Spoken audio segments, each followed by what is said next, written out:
All right, we're now joined by Syracuse head coach Gary Gait and players Joey Spallina and Jimmy McCool. Coach will begin with an opening statement about today's game. Just extremely proud of this team and the effort they put in today and every day. And I think their culture, their leadership, and their belief in each other came through today. Whether they're up or down, it was an up and down game. They stayed true to their commitment to each other. Um, Obviously, an incredible Princeton team. Uh, you know, Coach Madelon was got an incredible job this year and a great team, and certainly um, gave us everything we could handle. And we're friends. My son went there, and it's tough because only one. Before the game we were talking, and only one team can win. And, so it's the nature of sports, and you want a lot for the other guy when they're friends of yours, and unfortunately, one team could win today, and our guys pulled it out and did a heck of a job, and I give them a lot of credit for a great year. Questions? Joey, this is probably the best in my 3 years covering the team I've ever seen the offense. I thought against this caliber of opponent, what went so right for you guys today? Yeah, I think we've just been talking a lot about just having fun and kind of sticking to what we've been doing, and I think we're at our best when the ball is just flying, and we're getting guys out in space, and kind of creating, and putting the defense in, spots where they have to maybe think, and I think we did that a lot today. I think they were the way that they were guarding us was they weren't really sliding, so we kind of had to beat our guys and score, and I think that might have been the most unassisted goals we've probably ever scored in my time here. And, it's just the way that teams are playing us. And, Coach O has been harping on it. You're not going to win every game the same. And, I think we just do what we had to do to win. So, Joey, getting to your first Final Four has to feel really good. But you said it, you grew up on it. yeah. How much more special is it that it was, you attained it here in your neighborhood?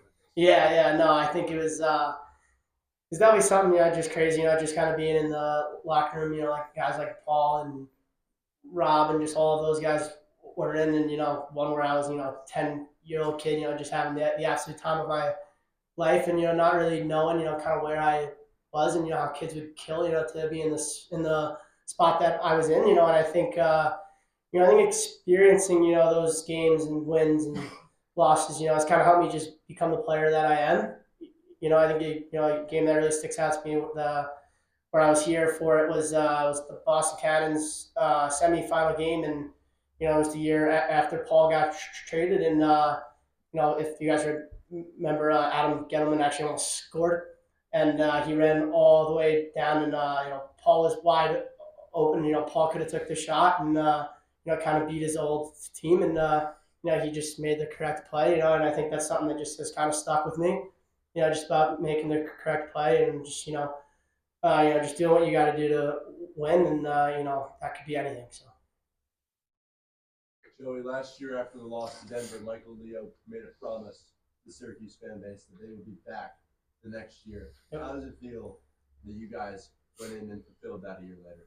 Yeah, I mean, obviously it's great, and Michael Liddy, who stepped in and made a pretty big stop. He actually just said that when we broke our team down. So I think it's just just we're just passionate, and I think we really want to win. And Syracuse has that tradition where it's kind of Final Four, or you didn't really do anything, which could be fair, could not be, but. I think it still holds true, and I think this is our goal, and I don't think we're really done yet, but I think we're taking steps in the right direction. So, Jimmy, 1918 game, you're seeing a lot of runners, a lot of goals. As a netminder, how do you manage the emotions of a game like that one to stay kind of level and do what you got to do? Yeah, you just trust your defense to give you the looks that you want to see, and I think they did a good job of that today. That's a unreal offense for Princeton, unreal team, So we knew it was going to be a tough challenge, but I think the boys really just knew that at the end of the day, you just got to get the last stop, and that's what we did. We gave up a look that we were comfortable seeing. Was grateful to make the save, and we got the W. So I was just fired up about how the defense played in front of me. Joey, how did you guys withstand their push from down 5 and come back and briefly have a lead? Yeah, I think they're obviously a great team. They have some great players and Thornton finalists and all of that stuff. And I think we kind of knew that they were going to come back. And I think in my head, I knew we probably had to score 1 or 2 more, to really win it. And I think that last possession, I think I got to my sweet spot. I was probably like 8 and 8. I saw. Owen was just kind of popping up, and then I kind of ball faked it high, and Owen backdoor cut his guy, and I just put it on his ear, and he scored, and I think Coach March, was just telling us, just stick to the game plan, have some fun, and I think that's what we did. Obviously it was a crazy game, and just happy that we won. Gary, we've talked about this all year. You kept it focused, right? At the beginning of the year, a lot of teams felt like this was a Final Four team.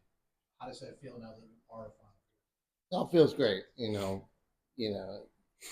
I think early on in the season we got caught up in the media, everybody, picking us like number 2, number 3 in the country. And, we hadn't done it yet. And I think, after we had a couple losses in a row, we kind of said, hey, let's not talk about the future. Let's focus on winning the day, winning the week. And that's what we did, and we're still doing it. That's still our focus, Our focus is winning the next game. Just happens to be the semifinal, but that's all we're going to worry about. And what we do tomorrow and the next day comes before that. So we'll be prepared and we'll be ready. Just a quick follow-up. Saw Paul down there on the field with you. Just how good did that feel to have him? Oh, it's so great. He's been through so much this year. He had definitely some more medical issues, and it's been a long 9 months. And this is the second game. He's been out and about now for 10 days after being bedridden for 9 months, and it's just amazing to have this opportunity to win these games for him and have him come and be here, be part of it. Coach, when we talked the other day, you talked about the 3 keys that you wanted to see work well: face-offs, clears, and goalkeeping. How would you evaluate each of those? You know what? Face-offs, Johnny Mullen, one face-off under 50%, but he got some key wins when we needed them. Everything was a game of runs. So I'm happy with his game. 6, that's considering a 6 violations, 7 violations. I don't know. We had a lot. I've never seen that quite that much, but you know what? He didn't quit. He didn't give up. So happy there. Jimmy made saves, 13 saves. Did what he needed to do for us to get the win, and made the last one, the biggest one. So our clearing, I thought, 19 of 20. We took care of that. That's not a big riding team, but we knew we did that, and we had reduced our turnovers from 20 last game to 9. So very happy about that. And bottom line, I think I got the best staff in the country with Coach O on D, Coach March, on the offensive end, and Coach Odina with the goalies and faceoff. So, we're very well prepared, and we won as a team, and that's all that matters. How you finish.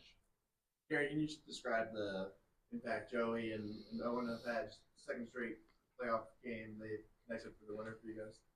Yeah, well, they just, they're just part of the team, and they're pieces of the puzzle, and they're making plays, and that's, we need everybody on this team, and they all have roles, and their role is to make big plays, and they've done it. So very proud of them. Good job, Joey. Thanks, man.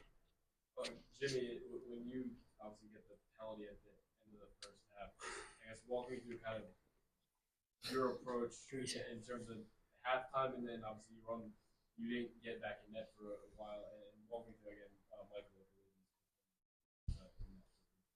Yeah, I was, probably as comfortable it could be knowing that Mike was going in. I think that he is one of the best goalies I've ever seen at any level. He's the best teammate, the best goalie buddy, like everything. I could talk for hours about how much I love Mike Ippoliti. So when he went in there, I was honestly just excited because he's a Long Island guy, and I told him, I was like, I just wanted to get you a little burn in the hometown. So I was so happy for him, and yeah, like he's a beast. He's with me every step of the way, and he's a great goalie. So I had complete trust that he was going to make the save, and when he did, I was excited as could be, and then I was happy to get back in there and keep playing. But yeah, Mike's the man, so I was really happy for him to have that big moment for us today. How much juice did that give you guys?